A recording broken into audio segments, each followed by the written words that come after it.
Good morning, everyone. Rachel here, sitting in the parking lot at my local Walmart before I go in and try to find something to help spruce up my vlogging space, because I am attempting to have a vlogging space. I don't know what my hair is even doing, but anyway, I dropped Evan off at school. Ian is at home sick in bed. Derek's in bed because he works nights. So I'm here at the Walmart getting ready to run in. I hate Walmart. Ugh, hate Walmart. But sometimes you do what you gotta do. Because I can't go to Hobby Lobby this morning, which was what I'd really like to do, because it's all the way, it's about 45 minutes away, and I need to be home to take care of my kid. So, yeah, Walmart it is. So I just thought I would catch up with y'all for a minute and just, let you in on what's been going on in our lives over the past several years since I've been absent. And so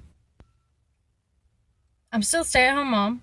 I wasn't for a little while, but I am now, again.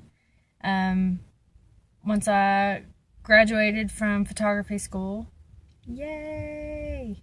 And got my degree and started working my business a little bit. I felt like it was probably time to try to work, if not full-time, then part-time, just because Evan was in pre-K, so he was gone, and I thought, oh, there's only so much I can do around the house. I'll be so bored. I need to find some work or something.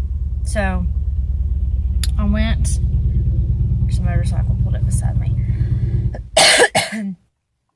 So because I hadn't worked a real job in several years, I had cleaned an office in the evenings and on the weekends for 7 years, but nothing relevant to any of the work that I had done before I had kids or my degrees or anything like that. But so I applied with a staffing service, thinking that would be the quickest way to get a job.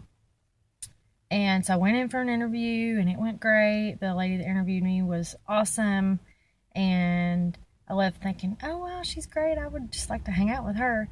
And so then all I had to do was wait. So they called me with a few job offers, but they were, for the money, weren't worth it because they were too far away from home or whatever the case may be. They weren't right for our family. So I just waited and waited. And a few weeks later, the lady that interviewed me called me and said, hey, we've got this position open up inside our office in the staffing branch, and we think you would be great for that job. It was full-time, but the pay was good, and the hours weren't bad, and I knew that I could do the job. So I took it, and even though it was full-time, I jumped in it, and I thought it would be a good starting place for me going back to work. So I took that position and started out as a glorified receptionist, even though that wasn't my title. That's really what I was. I answered phones, directed traffic, ordered office supplies, that kind of stuff. So I was a glorified receptionist, but it was okay. I was good at the job. I enjoyed the work. The hours, like I said, weren't bad. I didn't usually have to bring work home, so it was great. When I'd been in that position about 6 months, another position opened up in the branch that would have been a promotion for me, and I knew I could do the job, and so I told my supervisor that I was really interested in the position, and I got it, which is great. And I did great in that position. I was now a recruiter, And so I was in charge of bringing people in for interviews, and I handled most of the advertising for the branch, and it was great. The job was pretty flexible. I could work from home when I needed to, and I would go to the gym on my lunch hour, and I never had to bring work home. It was awesome. Jump forward 6 more months, and another position became available, and it was a supervisor position. So, knowing what I knew about the recruiter role, I felt like there's really no place to go from here. And if I'm wanting to make this a career for me, then the supervisor role is really the next logical step, because after supervisor, then the sky's the limit. I can keep getting promoted. There's really no stopping place. And so I really did think long and hard about it, because I was good at the recruiter role. It was flexible. I really enjoyed it. But at the same time, I'm not one to back down from a challenge, I guess, and felt like the supervisor role would be a good challenge for me. So I went for it, and I got it. And it was hard. It was a lot harder position than the recruiter position. I was dealing with the clients themselves, and actually placing people in positions rather than just bringing them in for interviews, that kind of thing. So it was a lot harder position, a little bit more stressful. Workload was definitely more than recruiter. I was bringing work home, but I was doing good. I thrived in the office. I did a great job there.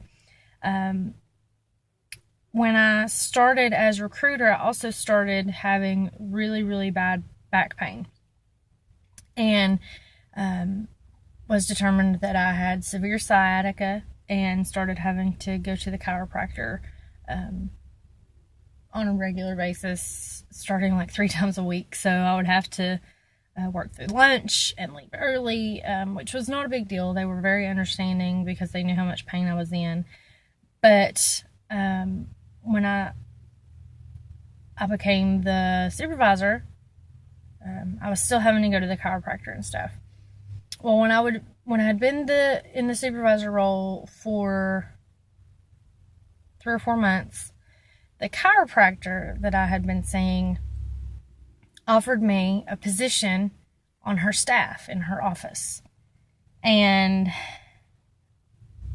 I debated, and I tortured myself over the decision of whether to stay or to go and work for the chiropractor. The chiropractor's office was 5 minutes from home, whereas the staffing office was 40 minutes from home. The pay was not going to be as good at the chiropractor's office, but again, it was 5 minutes from home, and I was going to get free chiropractic care for me and my family, so that was going to save us a lot of money, and stuff like that. So after a lot of personal turmoil, I decided to take the job with a chiropractor. It was very bittersweet, because I had really developed some true friendships at the staffing office. The lady that interviewed me when I first came to the staffing office has now become one of my closest friends. And my supervisor, when I was in the supervisor role, became a mentor to me, and they all understood why I was leaving, but it still didn't make it any easier. They knew that I was trying to do what was best for my family, because the chiropractor's office is only open 4 days a week, and so I thought that that would be better for my family, that I could be home 3 days a week to, be a mom a little bit more than I was when I worked at the staffing office. And